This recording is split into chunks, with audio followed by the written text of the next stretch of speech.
सौतेली बहनें रंगापुर नाम के गांव में शालिनी नाम की एक औरत रहा करती थी। उसे दो बेटियां थी। एक का नाम था शिवानी और दूसरी का सुहानी। शिवानी जब छोटी थी तब उसकी माँ गुजर गई थी, जिसके कारण उसके पिता रघु ने दूसरी शादी कर ली। मगर उनका भी कुछ सालों में बीमारी की वजह से देहांत हो गया और इसी वजह से शिवानी के मन में उसकी माँ और बहन के प्रति प्रेम उत्पन्न नहीं हो पाया। शिवानी और सुहानी में हमेशा झगड़ा हुआ करता था। दोनों भी बहनें एक दूसरे से कभी प्यार से बात नहीं करती थी।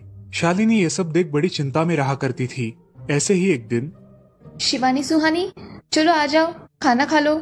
हाँ माँ, आई। हाँ माँ, मैं भी आई।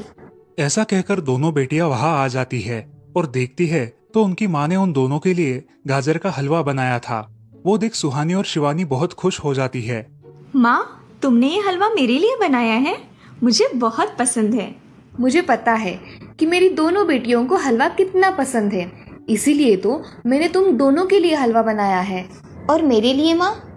अरे हाँ बेटी, मैंने तुम्हारे लिए भी बनाया है। चलो अब जल्दी से खा लो, तुम दोनों को कॉलेज भी तो जाना है ना।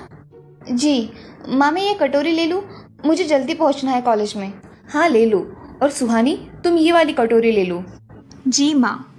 दोनों भी हलवा खाती है और एक दूसरे की ओर बहुत गुस्से से देखकर वहां से चली जाती है।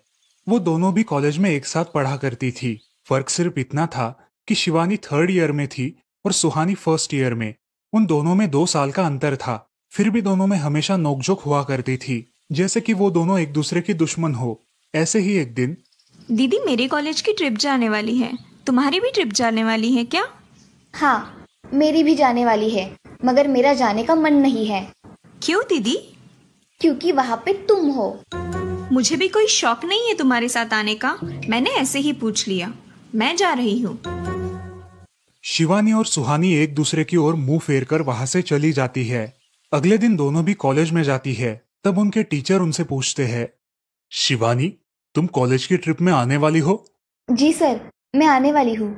ठीक है, मैं तुम्हारा नाम लिखवा देता हूँ। जी सर। ऐसा बोलकर टीचर ट्रिप के लिए जाने वाले विद्यार्थियों की लिस्ट बना लेते हैं। घर आकर शिवानी और सुहानी ये बातें अपनी माँ को बताती है। सुहानी, शिवानी, तुम दोनों ट्रिप के लिए जा रही हो, मगर वहां जाके झगड़ा मत करना, नहीं तो ट्रिप पे जाने की कोई जरूरत नहीं है। नहीं माँ, हम झगड़ा नहीं करेंगे। हाँ माँ, हम झगड़ा नहीं करेंगे। तो फिर ठीक है, तुम दोनों जाओ। ये लो ट्रिप के लिए पैसे, और बाकी के ये तुम्हारे पास ही रखना। माँ, हम कल जाएंगे और 2 दिन के बाद वापस आएंगे। ठीक है, चलो अब सो जाते हैं, कल तुम दोनों को निकलना है। अब वो सब खाना खाकर सो जाती है। अगले ही दिन सुबह उठकर वो दोनों भी अपने अपने बस में बैठकर ट्रिप के लिए निकल जाती है और इधर शालिनी अपने काम में व्यस्त हो जाती है। ऐसे ही कुछ देर बाद शालिनी को शिवानी का फोन आता है। माँ, हम दोनों यहाँ ट्रिप की जगह पहुँच गए हैं। अच्छा बेटी, तुम दोनों ठीक हो ना? हाँ माँ, मैं रखती हूँ, हमें यहाँ अलग अलग स्पॉट देखने जाना है। ठीक है, और जब वक्त मिले तब फोन कर देना। हाँ माँ, अपना और सुहानी का ख्याल रखना। हाँ माँ। फोन रखने के बाद शिवानी और उसके क्लास के सारे दोस्त वहाँ की एक जगह देखने जाते हैं। सुहानी भी उसके क्लास के साथ एक दूसरी जगह देखने निकल जाती है। सारे बच्चे एक साथ घूमकर वापस आते हैं। शिवानी सुहानी को ढूंढती है, मगर सुहानी उसे कहीं दिखाई नहीं देती।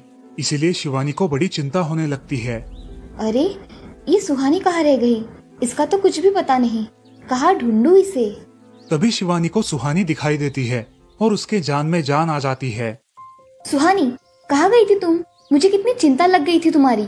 अरे, मैं यहाँ ही थी मेरी सहेलियों के साथ, मुझे कुछ नहीं हुआ। ऐसा बोलकर सुहानी वहाँ से चली जाती है। दूसरे दिन सब लड़के लड़कियाँ जल्दी उठकर अपनी तैयारी कर लेते हैं और पहाड़ पर जाने के लिए निकलते हैं। वो सब आज थोड़ा घूमकर शाम तक निकलने वाले थे। सब विद्यार्थी एक हिल स्टेशन देखने चले जाते हैं। शाम होने तक उस पहाड़ी का मजा उठाते हैं, लेकिन सुहानी बिना किसी को बताए उस पहाड़ी के एक अनजान हिस्से में चली जाती है। वहाँ का मनमोहक दृश्य देखते देखते गलती से उसका पैर फिसल जाता है और वो वहाँ से नीचे गिर जाती है। शाम हो जाने के कारण सभी विद्यार्थी वहाँ से निकलने लगते हैं और यहाँ सुहानी एक पेड़ के सहारे उस पहाड़ी की चोटी पर लटकी रहती है। शिवानी सभी विद्यार्थियों में अपनी बहन को ढूंढती है, लेकिन वो उसे कहीं नहीं मिलती। सुहानी को ढूंढते ढूंढते शिवानी वापस उसी पहाड़ी के पास आती है और उसे आवाज लगाती है। सुहानी, सुहानी कहाँ हो तुम? दीदी मैं यहाँ हूँ, बचाओ मुझे, मैं यहाँ हूँ। सुहानी की आवाज की ओर जाते ही उसे पता चलता है कि सुहानी पहाड़ी पर लटकी है। ये सब देखकर शिवानी बहुत घबरा जाती है। शिवानी अपनी पूरी ताकत लगाकर उसे ऊपर खींच लेती है। तुम यहाँ क्यों आई थी? अगर तुम्हें कुछ हो जाता तो मैं क्या करती? माँ को क्या जवाब देती? दीदी मेरा पैर फिसल कर मैं वहाँ गिर गई। मैंने बहुत आवाज दी मगर मेरी आवाज किसी ने नहीं सुनी। तुम ढूंढती हुई आई और मुझे बचा लिया। तुम दुनिया की बेस्ट दीदी हो। हाँ सुहानी, चलो अब घर जाने के लिए देर हो जाएगी, बस निकल जाएगी। सुहानी को ऊपर खींचते वक्त शिवानी के हाथ पर बहुत सारे जख्म हो गए थे, इसीलिए सुहानी अपनी ओढ़नी फाड़कर उसके हाथ पे बांध देती है और अब वो दोनों बस के पास चले जाते हैं। क्या हुआ है शिवानी, हाथ से खून बह रहा है तुम्हारे? कुछ नहीं सर, मैं वहाँ पे गिर गई थी, अब मैं ठीक हूँ। टीचर और सारे छात्र गाड़ी में बैठकर घर जाने के लिए निकलते हैं। घर आने के बाद शिवानी सारी हकीकत अपनी माँ को बताती है और वो सब सुनकर माँ दोनों को गले लगाकर रोने लगती है। तुम दोनों एक दूसरे के साथ होते हो इसीलिए मुझे कोई टेंशन नहीं रहता, मगर मेरी बच्चियों खुद का भी ख्याल रखा करो। उस दिन के बाद दोनों सौतेली बहनों ने अपने बीच की सब नोकझोंक बंद कर दी और हंसी खुशी सगी बहनों की तरह रहने लगी। दोस्तों, इस कहानी से हमें ये सीख मिलती है कि हम सबको एक दूसरे के प्रति द्वेष की भावनाएं छोड़कर प्यार से रहना चाहिए।